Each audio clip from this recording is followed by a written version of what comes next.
दोस्तों, Donald Trump अपने आप को बहुत बड़ा दादा समझ रहे थे। सोच रहे थे कि पूरे विश्व का सबसे बड़ा दादा अगर कोई है तो वो मैं हूं। लेकिन ऐसा लग रहा है कि डोनाल्ड ट्रंप के इस भ्रम को ईरान ने बुरी तरह से ध्वस्त कर दिया, उसकी दादागिरी एक तरीके से निकाल दी है।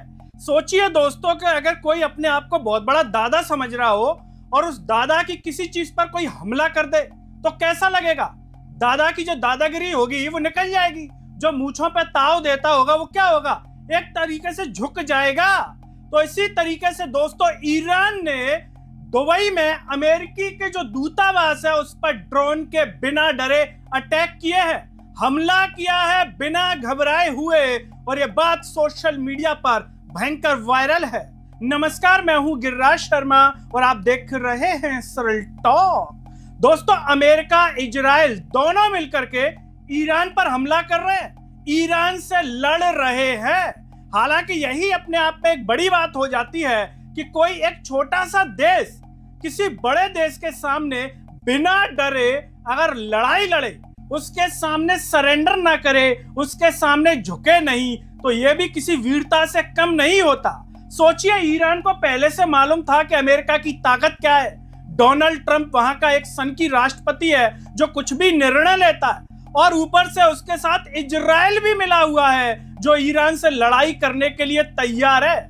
फिर भी ईरान झुका नहीं। इस युद्ध में ईरान के supreme leader Ayatollah Ali Khamenei की जान चली गई। उनकी जान के बाद ईरान ने झुकना पसंद नहीं किया, डरना पसंद नहीं किया, बल्कि अपने देश के supreme leader Ayatollah Ali Khamenei का बदला ले रहा है, रिवेंज ले रहा है, वो भी बिना डरे।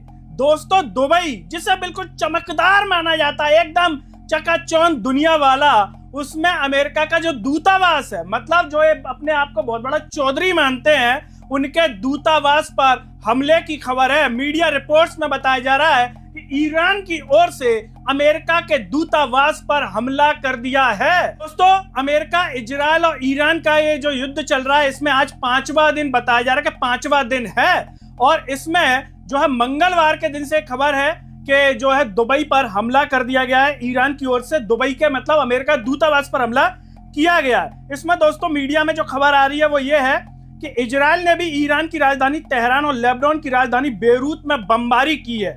ईरान की इस्लामिक रेवोल्यूशनरी जो गार्ड कॉर्प्स है IRGC, उसने दावा किया है कि उसके जवाबी हमलों में पहले 2 दिनों के अंदर करीब 650 अमेरिकी सैनिक मारे गए हैं। 650 जो अमेरिकी सैनिक हैं उनके मारे जाने की जो है दावा कर रहा है ईरान, और यह घायल भी हुए, दोनों को मिलाकर के। हालांकि अमेरिका ने इन आंकड़ों को स्वीकार नहीं किया है। अगर ये आंकड़े सच भी होंगे तो भी शायद अमेरिका एकदम से स्वीकार नहीं करेगा, क्योंकि एक देश के द्वारा, एक बड़े देश के इतने सैनिकों की जान जाना या हताहत होना कोई छोटी बात नहीं है। आज तक की ओर से कहा जा रहा है कि ईरान के हमलों से जो दुबई का सेफ मॉडल है वो हिल गया है। दोस्तों, दुबई अपने आप में एक सेफ माना जाता है। जितने भी पैसे वाले लोग होते हैं वो दुबई घूमने जाते हैं और वहां पर कहा जाता है कि दुबई बिल्कुल सेफ है, यहाँ पर जो है कुछ भी कोई दिक्कत नहीं है। तो अब उसका जो सेफ मॉडल है उस पर एक तरीके से सवालिया निशान खड़ा हो गया है, क्योंकि ईरान ने जिस तरीके से दुबई में हमले किए वो चौंकाने वाले हैं। किसी भी अन्य देश ने नहीं सोचा होगा कि ईरान इसमें उनके ऊपर हमला कर देगा।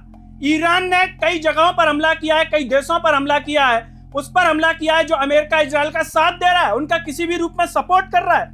दोस्तों, यहाँ पर आपको बता दें कि एयरपोर्ट, बंदरगाह, होटल निशाने पर आए हैं, बाजार बंद हुए हैं, उड़ानें रुकी और निवेशकों में चिंता बढ़ी है। किसको लेकर के? ईरान के हमले को लेकर के। दुबई में NDTV जो रिपोर्ट कर रहा है कि ईरान का रिवेंज मोड ऑन है। दुबई में अमेरिकी दूतावास के पास ड्रोन अटैक से भीषण आग लगी है, मतलब ड्रोन का अटैक किया गया है अमेरिकी दूतावास पर, अमेरिकी एम्बेसी पर, जिससे सुन करके डोनाल्ड ट्रंप भी बुरी तरीके से दोस्तों चौंक गए होंगे कि बिना डरे जो है हमला ईरान इस तरीके से कर देगा, सोचा नहीं होगा।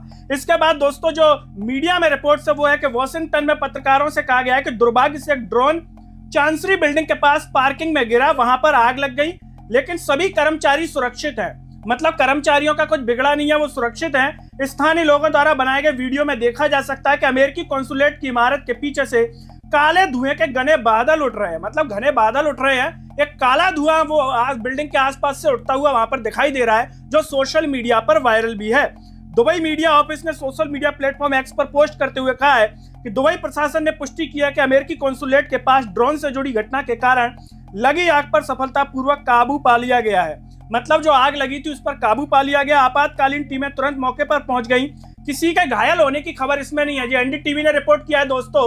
लेकिन सबसे बड़ी बात यहाँ पर यही है कि अमेरिका, जो डोनाल्ड ट्रंप है, वो इतरा रहे थे कि मेरे सामने तो ईरान झुक जाएगा, तुरंत सरेंडर कर देगा अयातुल्लाह अली खामनी की जान के बाद। लेकिन ऐसा हुआ नहीं। अयातुल्लाह अली खामनी की जान के बाद ईरान और ताकत से ईरान और इजराइल पर हमला कर रहा है, और यहाँ पर दुबई में अमेरिकी दूतावास पर हमला करके डोनाल्ड ट्रंप का घमंड, उसकी दादागिरी निकालने का सीधा संदेश दे दिया है। नो सरेंडर, ओनली अगर होगा तो सामने से फाइट होगी, डरेंगे नहीं, झुकेंगे नहीं। ईरान का सीधा संदेश है दोस्तों। इस पर आप क्या कहना चाहेंगे कि आने वाले समय में ईरान की ओर से क्या लगता है आपको, और क्या जो है तगड़े हमले हो सकते हैं, और इस युद्ध में अमेरिका और इजराइल दोनों बातचीत के लिए राजी होंगे? ईरान झुकेगा नहीं, डरेगा नहीं, लड़ेगा ताकत से, मजबूती से। क्या कहना है आपको? कमेंट बॉक्स में जरूर बताइए। इस वीडियो को हर जगह शेयर कीजिए। मैं सभी से अपील है दोस्तों, जब YouTube पर आप ये वीडियो देख रहे होंगे तो नीचे ज्वाइन और थैंक्स का बटन होगा। अगर आप आर्थिक रूप से सक्षम है तो उन बटनों के द्वारा या फिर फोन पे के QR कोड द्वारा आप हमें जरूर सपोर्ट कीजिए, जिससे हम और बेहतर कार्य कर सकें। नमस्कार।